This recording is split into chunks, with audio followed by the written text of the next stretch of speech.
Tiniyak ng Marina na sapat ang bilang ng mga barkong babiyahe pa probinsya ngayong pong long weekend. Kumustahin natin ang sitwasyon sa Batangas Port sa ulat on the spot ni Denise Abante ng GMA Regional TV, Balitang Southern Tagalog. Denise?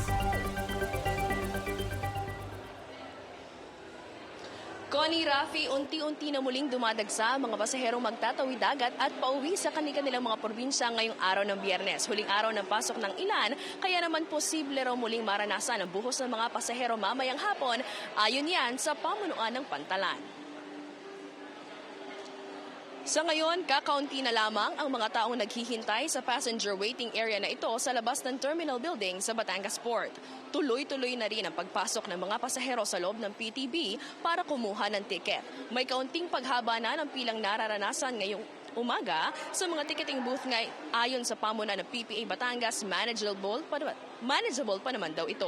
Inaasahan ang buhos ng mga pasahero mamayang hapon dahil posible raw na galing pa sa trabaho ang ilan sa mga pasaherong magtatawid dagat. Sabi ng Marina, sapat naman ang mga barkong babiyahe at nakataas pa rin ang relaxation order sa mga barko hanggang January 3. Ibig sabihin, oras na mapuno ang mga barko, wala nang hihintaying oras pa ng alis at maaari nang agad silang magtawid dagat para makabalik agad at mabilis ang paghahatid ng mga pasahero. Connie, Rafi, mahigpit pa rin ipinagbabawal ng mga otoridad ang pagdadala ng mga paputok, matatalim na bagay at mga meat products sa loob ng Pantalan, gayon din sa loob ng barko. Connie, Rafi. Maraming salamat, Denise Abante ng GMA Regional TV, Balitang Southern Tagalog. Mga kapuso, bukod po sa sugat at pagkalason dulot ng paputok, pwede rin daw masira at mawala ang inyong pandinig dahil dyan. Yan ang bagong babala ng Department of Health matapos mawala ng pandinig ang isang babae sa Central Luzon dahil po sa pagsabog ng kuwitis.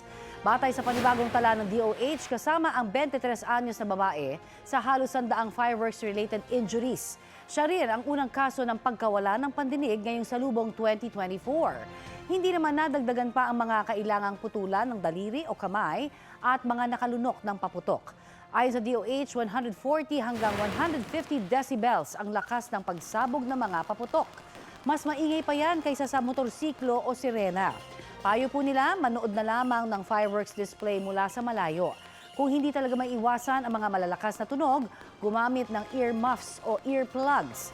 Agad ding magpunta sa doktor kung sumasakit ang inyong tenga o nag-iiba na ang inyong pandinig. Papayagan ng Land Transportation Franchising and Regulatory Board na makapasada pa rin ang mga unconsolidated na jeepney units hanggang January 31, 2024. Pero doon lang sa mga ruta na wala pa sa 60% ang nakapag-consolidate. Nag-issue rin ang ahensya ng special permit sa mga consolidated units para makabiyahe sila sa mga rutang kukulangin ng PUV. Pero paglilinaw ng LTFRB, hindi napapayagan ng mga unconsolidated individual operators na bumuo o sumali sa mga Consolidated Transport Service Entity pagkatapos ng deadline. Dumulog na sa Korte Suprema ang ilang grupo para pigilan ang deadline ng PUV consolidation. Baka raw kasi magka-transport crisis dahil kakaunti ang makakabiyahe. Balitang hatid ni Salima Refran. Ilang araw bago ang deadline, nagpapasaklolo na sa Korte Suprema ang iba't ibang transport groups at civil society organizations laban sa consolidation para sa PUV modernization. Naghain sila ng isang extremely urgent motion for the issuance of a temporary restraining order and or writ of preliminary injunction para pigilan ang consolidation deadline na nakatakda sa bispiras ng bagong taon. Ang basehan ng kanilang mosyon, ang mismong Memorandum Circular 2023-52 ng Land Transportation Franchising and Regulatory Board na guidelines para sa deadline ng PUV modernization.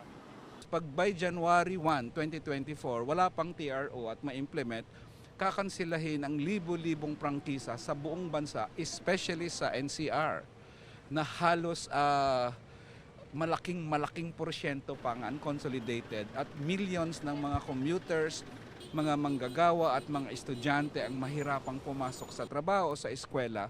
At chaos ito. This is a disaster waiting to happen. Ang problema po natin, meron pong mga ruta na 0% consolidated at yan po ang inihain namin sa TRO. Talagang kabawasan ng mga jeep ang ibig sabihin po ng mga regulasyon ng LTFRB. Magkakaroon ng malaking transport crisis ngayon na darating na January.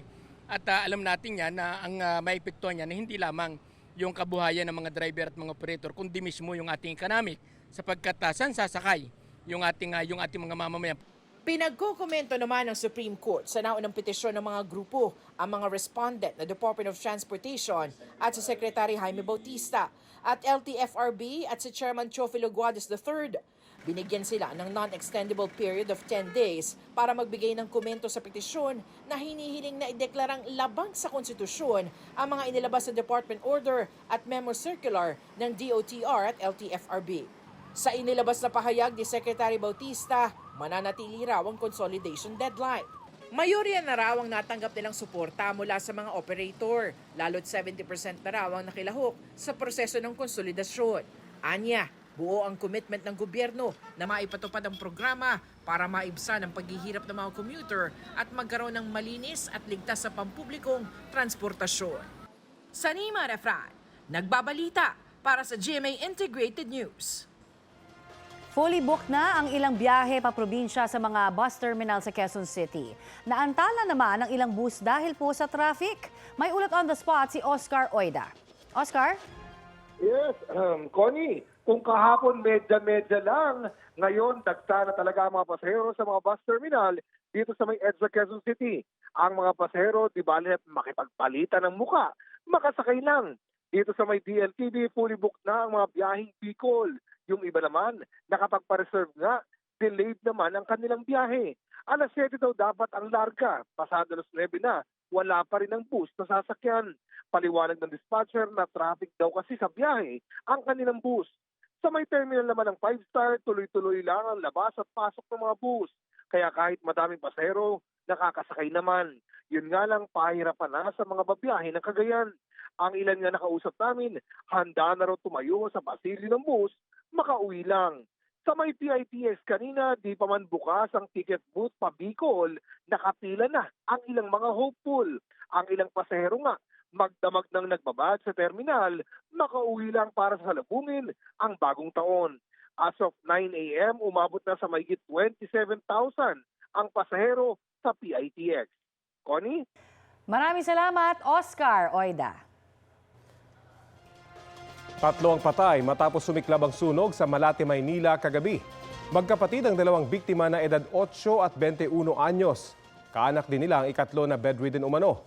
Mabilis na kumalat ang apoy. Hindi na nabalikan ng ibang kaanak ang bedridden na biktima dahil bumagsak ang hagdan ng kanilang bahay.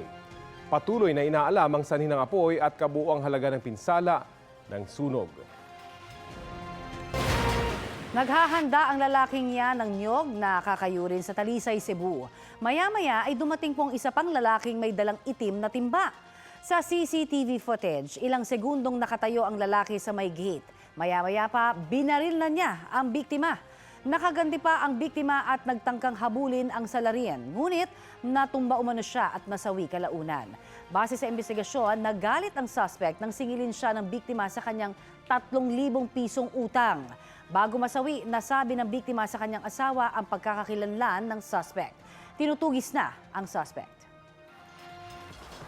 Daang-daang kilo ng karne ang nakumpiska sa inspeksyon ng Manila LGU sa iba't ibang palengke.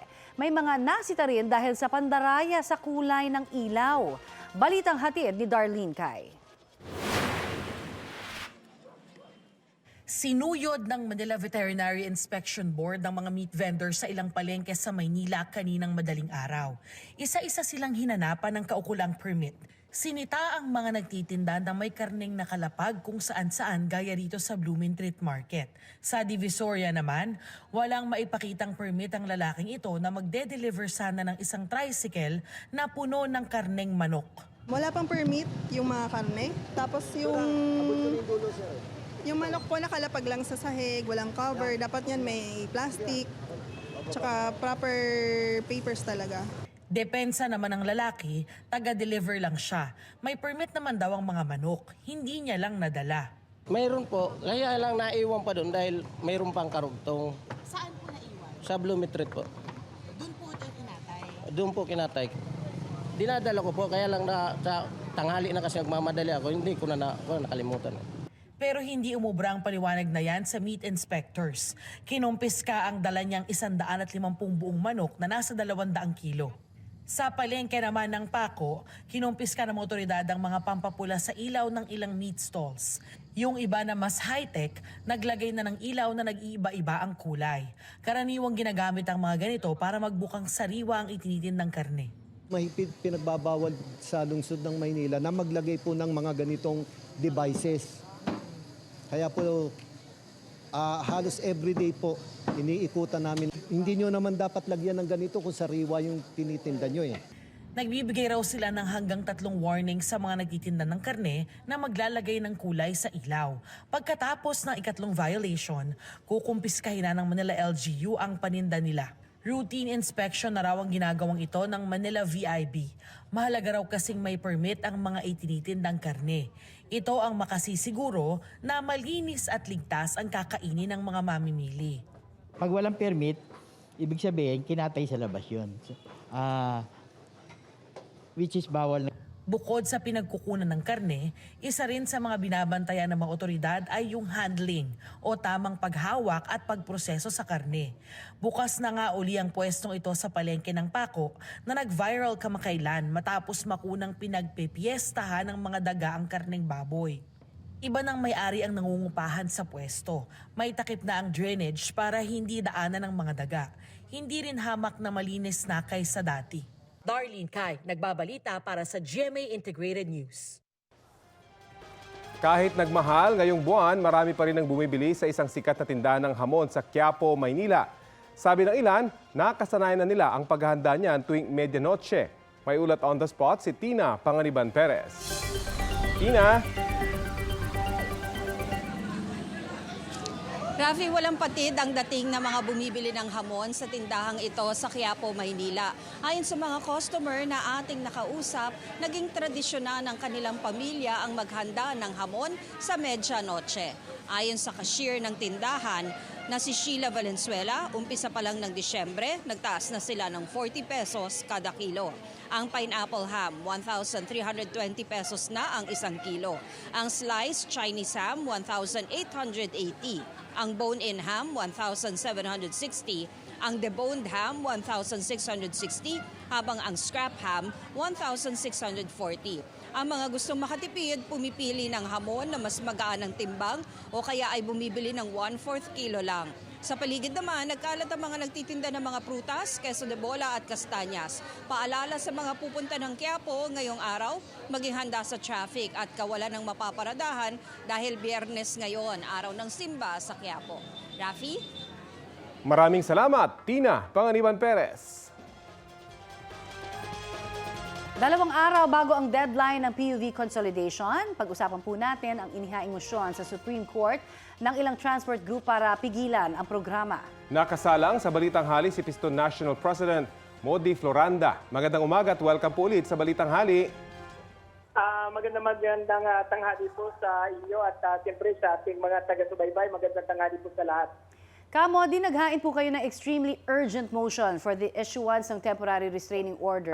Sa ngayon ay inaantay po natin yung sagot ng Korte Suprema batay doon sa ipinalga natin noong December 20 at kahapon ay muli tayo nag-file bilang support doon sa ipinal po natin noong December 20. Opo, pero mukhang hindi po aabot para mapigilan talaga for the January 1st na sinasabi nga ho na papasok na sa susunod na linggo. So ano ho ang magiging inyong hakbang dahil sa sinasabi nga parang ang inyong pong argument sa Korte Suprema parang pinipilit kayo na mag-consolidate na hindi dapat. Hello po, Ma'am Pony. Copy po yung Okay. Copy po yung Okay, dating po. Mukhang hindi ho aabot naman yung TRO dahil next week ay January 1st na po. Ano po ang gagawin ng inyong grupo sa tugon po na hinaantay ninyo mula sa Korte Suprema? At ngayon po ay narito tayo sa UP at magkakaroon po tayo ng isang malaking caravan na tutungo sa Welcome Rotonda. At mamayang mga bandang 1:30 tayo naman ay magmamarka patungo po sa Mindiola upang i-rehistro yung ating panawagan kay kay BBM o kay Pangulong BBM na ibasura yung usapin ng declaration ng deadline ng December 31 sapagkat talagang ito ay magiging malaking epekto hindi lamang sa mga driver at mga operator kundi mismo sa ating mga mananakay at sa ating ekonomiya. Pero sinasabi rin ho ng LTFRB na pakikinggan until the end of January next year. Ito po, itong paparating na Enero, yung inyo pong mga hindi pa nakakapag-consolidate. In a way, parang hindi ba na rin pagbibigay daan na rin po yan para mapakinggan po ang inyong mga hinaing? Yung inilabas ng LTFRB ay sa loob ng January hanggang January 31. Yes. Na sinasabi nga nila na papayagan pa rin nila na makabiyahe Opo. yung ating mga traditional jeepney. Pero ito ay isang bahagi ng pamamaraan ng LTFRB para padalhan ng sumon. Padala ng sumon yung ating mga operator at pagpapaliwanagin na kung bakit hindi nag-comply dito sa usapin ng modernization program ng pamahalaan.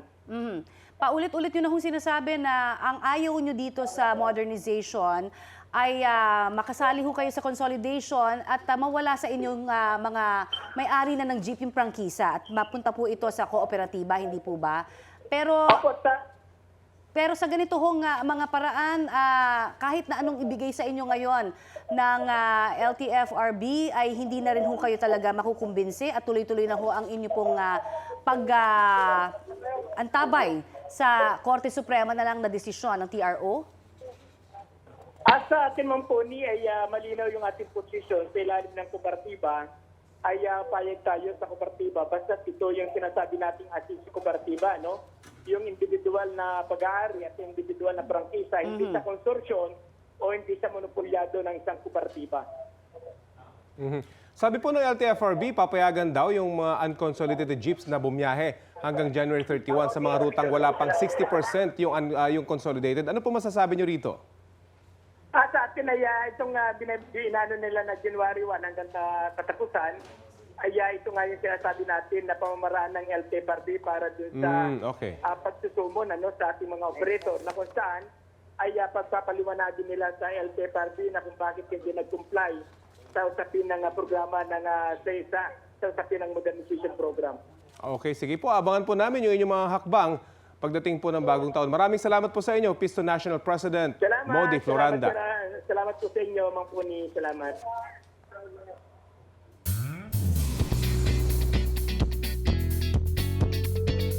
The long wait is over, mga mare. Salubungin natin ang 2024 sa pagbabalik ng iconic Kapuso Countdown sa SM Mall of Asia.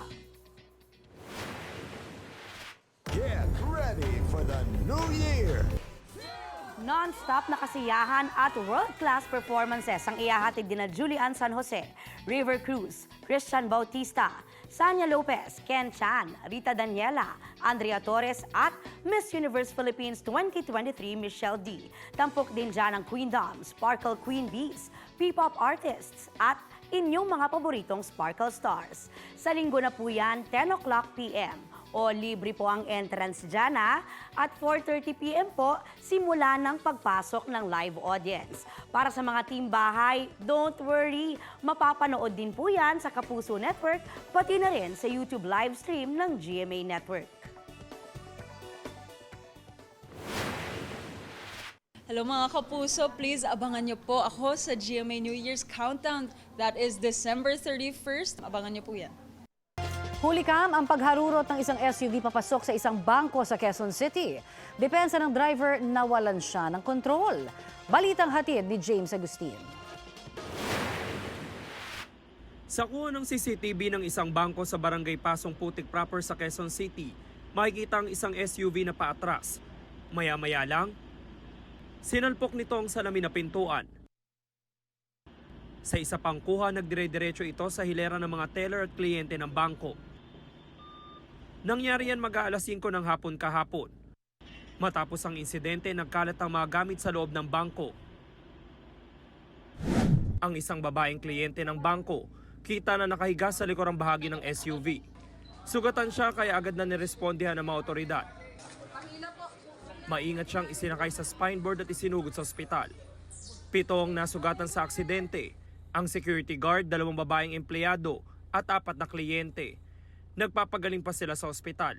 Yung biktima po nagkatamo po ng sir, ng sugat sa katawan tsaka bali sa kamay. Yung babae po yun. Yung security guard sir, dinamdan niya po yung dito sa shoulder niya, yung pila yata yun sir. Sa inisyal na investigasyon ng QCPD Traffic Sector 2, paatras ang SUV na mabangga nitong isang AUV na nakaparada rin sa labas ng bangko.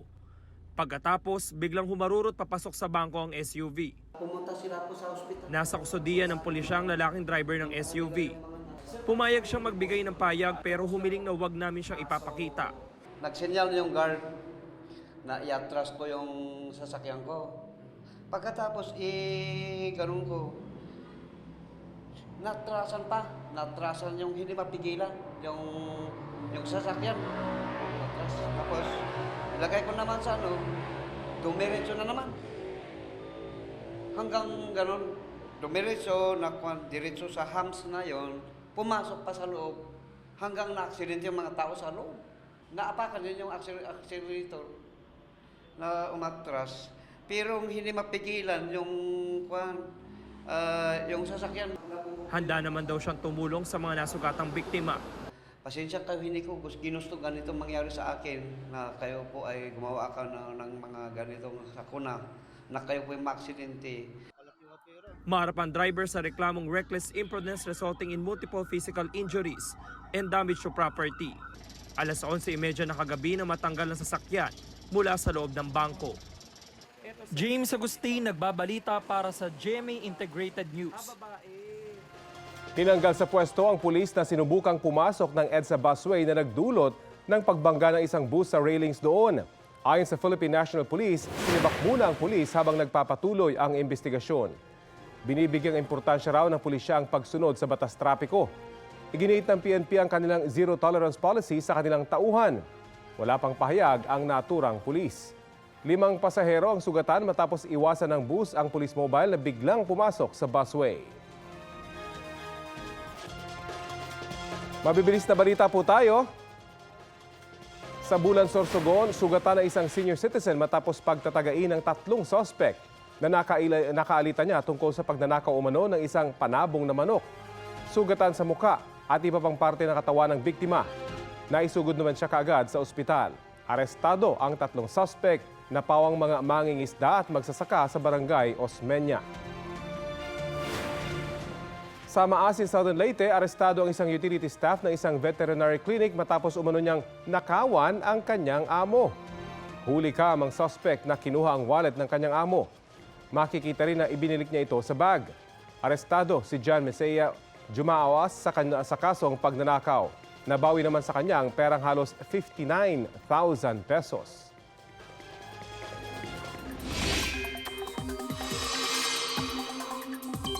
Mga kapuso, wala na tayong aasahang bagyo o low pressure area na magpapaulan sa ating bansa hanggang sa pagtatapos ng 2023. Yan po ay kung pagbabasehan natin ang wind forecast ng Metro Weather sa susunod na 3 araw. Magpapatuloy ang pag-iral ng hanging amihan. Base po sa rainfall forecast ng Metro Weather, mataas ang tsansa ng ulan sa mga susunod na oras sa halos buong Mindanao at sa ilang bahagi ng Northern at Central Luzon, Quezon, Mimaropa Region, Bicol at Visayas. Magpapatuloy ang ganyang panahon bukas sa mga nasabing lugar.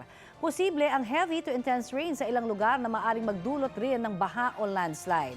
Sa linggo, bisperas po ng 2024, uulanin ang Northern Central at Southern Luzon kasama ang Visayas at Mindanao. At pagdating po ng January 1, Lunes, higit na uulanin ang extreme Northern Luzon. Asahan pa rin pong ulan sa iba pang panig ng bansa. Mababa naman ang tsansa ng ulan ngayon pong araw at bukas dito sa Metro Manila.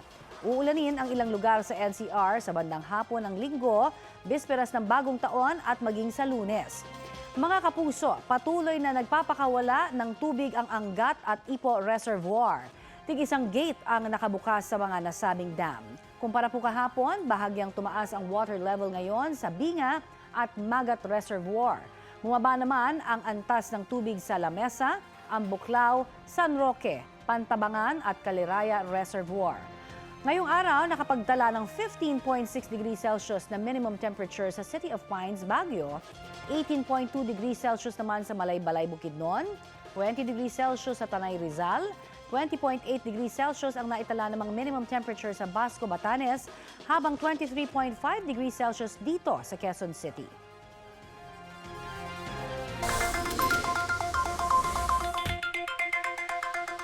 Sa mga mamamalengke po ngayong huling Biyernes ng 2023, narito na ang presyo ng ilang panghanda para po sa ating medianoche.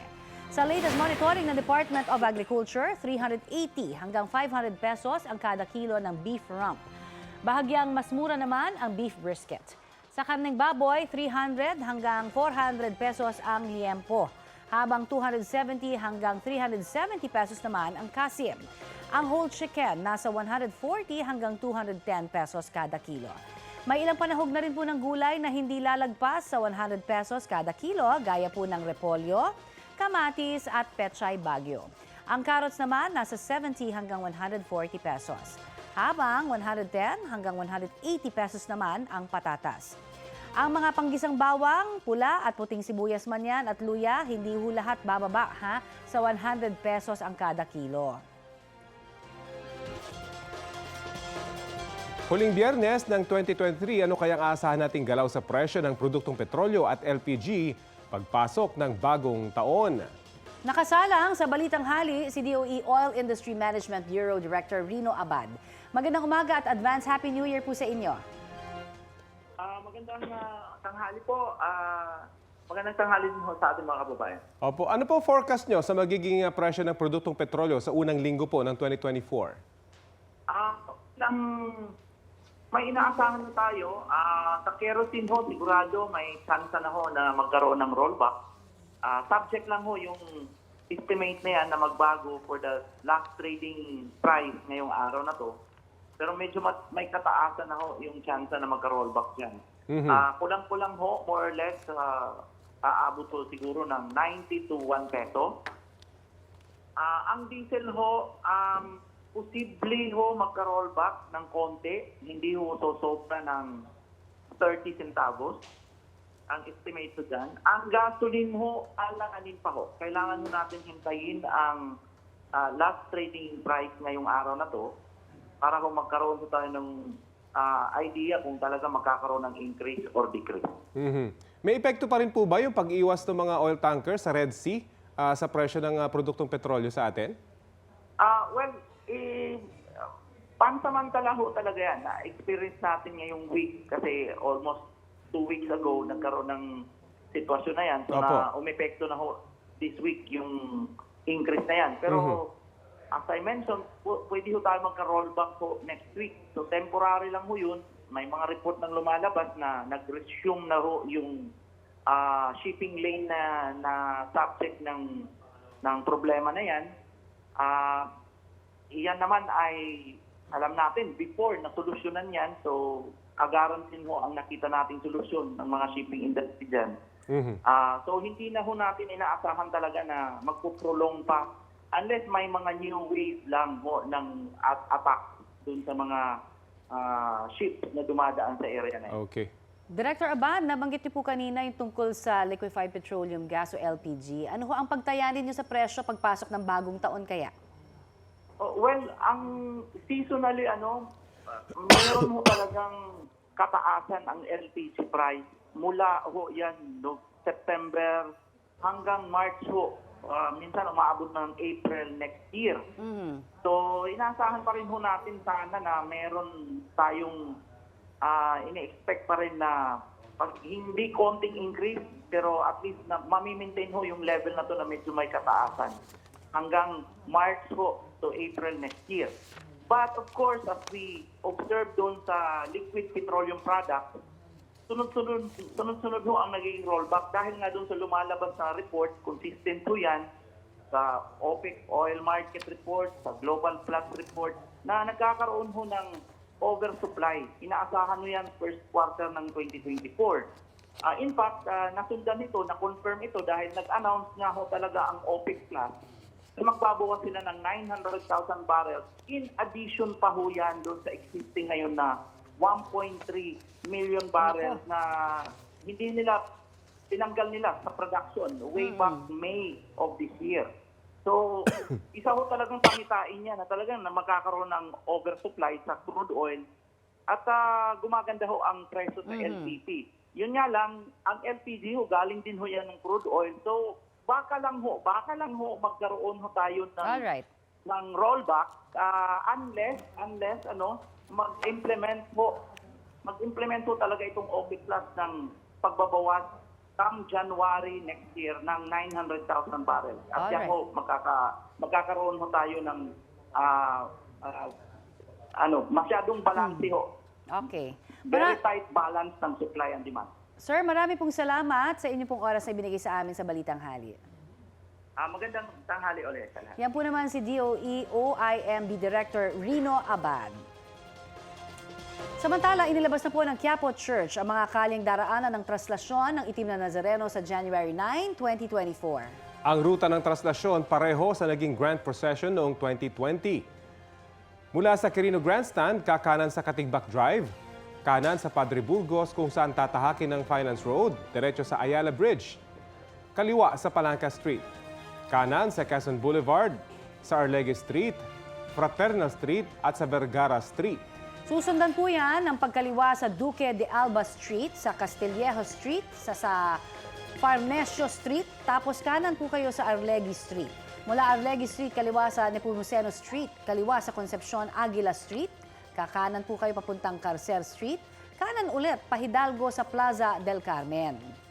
Mula po sa Hidalgo, kaliwa papuntang Bilibid Viejo sa Gonzalo Puyat, kaliwa sa JP de Guzman Street, kanan sa Hidalgo Street, kaliwa papuntang Quezon Boulevard at saka kakanan sa Palanca Street sa ilalim ng Quezon Bridge.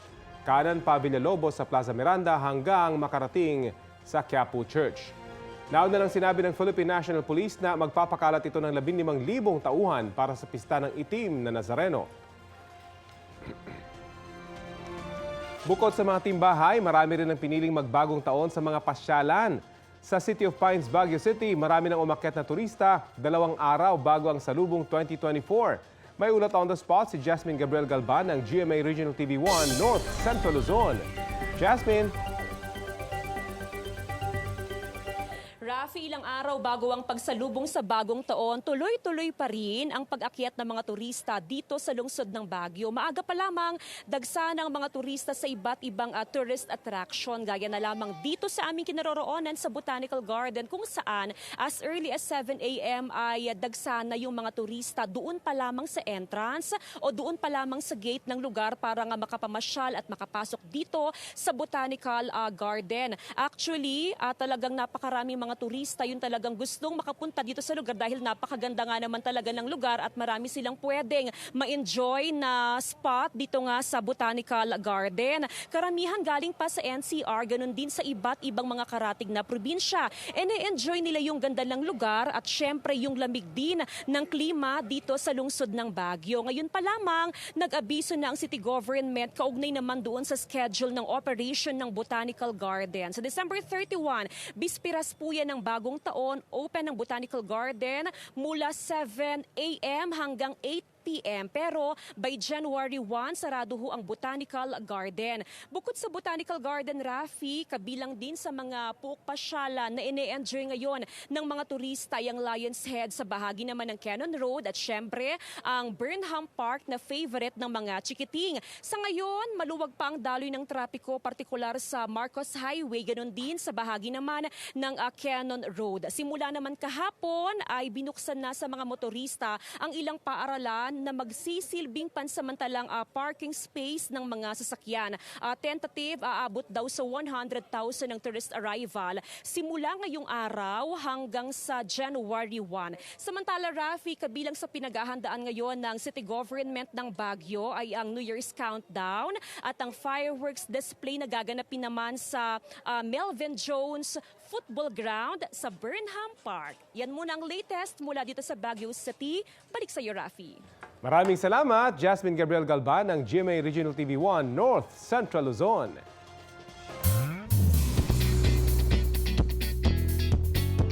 Parami na ng parami ang nahuhok sa touching story ng 49th Metro Manila Film Festival Best Picture na Firefly. Kahapon may pa-special block screening niya ng fans ng Firefly stars Miguel Tan Felix at Isabel Ortega sa Cinema 76 sa Quezon City. Present syempre sina Miguel at Isabel, pati na rin si GMA Public Affairs Senior Assistant Vice President Angeli Atienza na nanalo ng Best Screenplay para sa Firefly. Chika sa akin ng Isabel, very happy sila sa suportang natatanggap ng pelikula.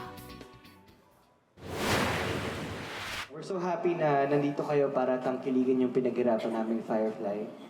And sana hindi dito nagtatapos, ipakalat nyo pa sa mga kaibigan nyo, kapitbahay nyo. Gusto rin namin talagang mag-spend din ng time with you guys today and makita kayo today as a thank you din dahil sa pagsuporta niyo dito sa pelikulang to. So, Sa isa pang block screening sa Cinema 76, dumalo ang ilang anchors at reporters ng GMA Integrated News kagabi. Present dyan si GMA Integrated News Pilar Mel Chanco, Balitang Hali anchor Rafi Tima at si Kumaring Maris Umali. At syempre present din ako, syempre mga mare ha. Iisa ang wish ng GMA Integrated News anchors at reporters. Sana raw ay mas marami pang makapanood sa Firefly. Napakaganda raw kasi ng kwento nito na sinamahan pa ng kahanga-hangang cinematography. Mga kapuso, nagpaalala po ang pulisya sa mga mamimili na huwag tangkilikin yung mga iligal na paputok. Kasabay po yan ang inspeksyon nila sa bilihan nito sa Bukawi, Bulacan. At may ulat on the spot, si Chino Gaston. Chino?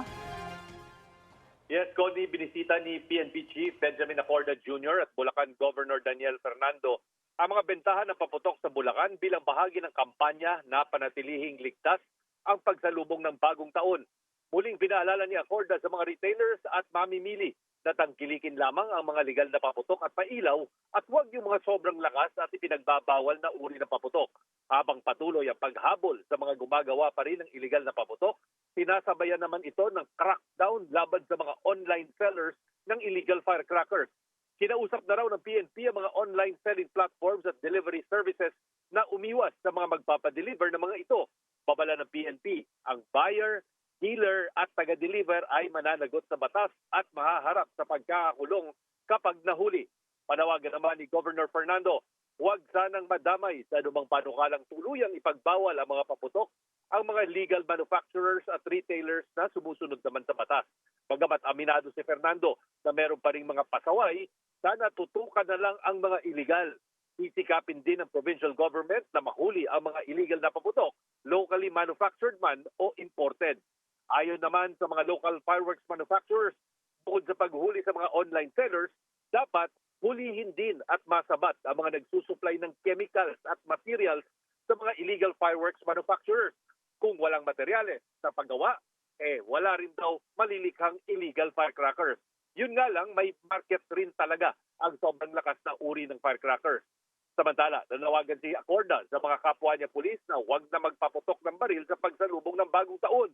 Binubura na ng PNP ang nakagawi ang pagtip ng muzzle ng mga baril ng mga pulis dahil pangit daw ito tingnan. Dahil parang lumilitaw ang assumption agad na yung pulis ang magbabiolate ng batas laban sa illegal discharge of firearms. Kaya nanawagan si Acorda sa kanyang mga kapwa pulis na maging professional at sumunod sa batas sa pagsalubong ng bagong taon. Sa ngayon, may 7 incidents na ng illegal discharge of firearms sa buong bansa.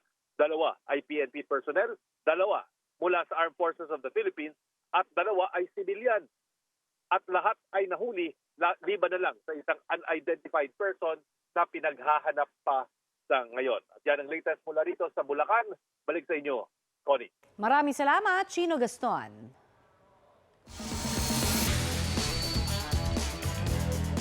May pag-asa ang mga kalaban sa 2024 Australian Open ang Pinay tennis ace na si Alex Iyala.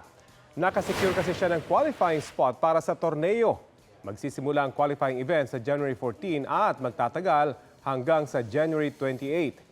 Noong 2020, lumaban na rin si Iyala sa Australian Open kung saan umabot siya sa 3rd round ng singles event. Kasalukuyang pang 190 si Iyala sa world rankings ng Women's Tennis Association.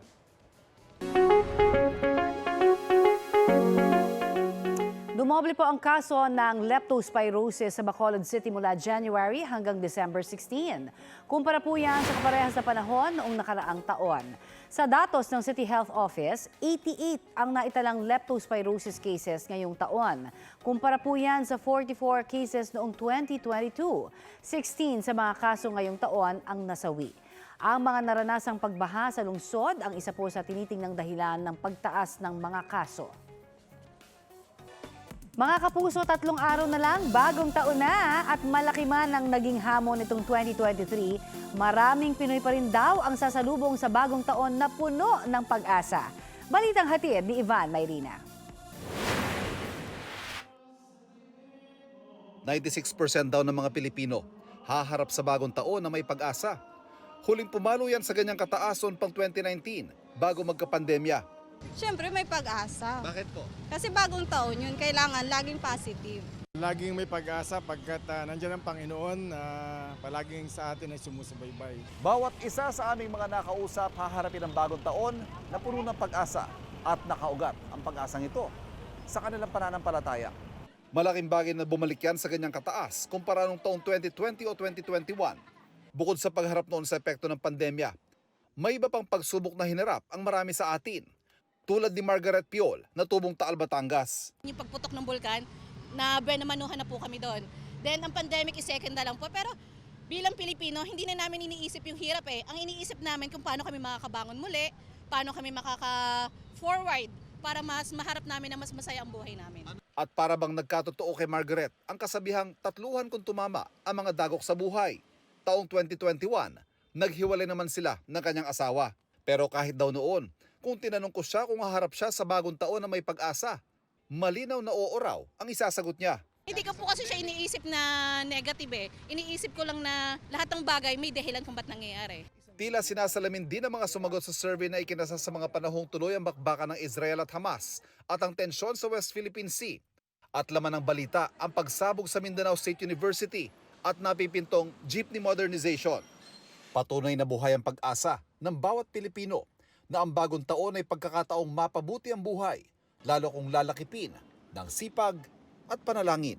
Haharap din sa 2024 na puno ng pag-asa. Ivan Mayrina nagbabalita para sa GMA Integrated News. Eto naman, bago syempre matapos ang taon, marami daw tayong natutunan, hindi ba? Ako puro hugot, kaya wag na lang. Puro hugot talaga. Ako naman pagpapahalaga sa kalusugan. Ayan, dapat Yun ang natutunan lang. ko Yes, ngayon. oo. Alam niyo naman ang mga pinagdaanan ko sa kalusugan. Ay, totoo. Ngayong taon. Ako pagpapahalaga sa oras at pamilya. Yun. And of course, focus kay Christ, di ba? Oo. Ito, ang netizens kaya ang sabi sa natutunan nila ngayong 2023, sabi ni Harold Cabusora, natutunan niyang hindi napansinin ang sinasabi ng ibang tao tungkol sa kanya o sa kanyang pamilya. Yun. Ang natutunan naman ni Ella Asi, magpasalamat sa lahat ng bagay na meron ka. Dapat din daw piliing maging masaya anuman ang sitwasyon. Ang pagiging mapagkumbaba at pagiging simple naman ang natutunan ni Maria Lavilla.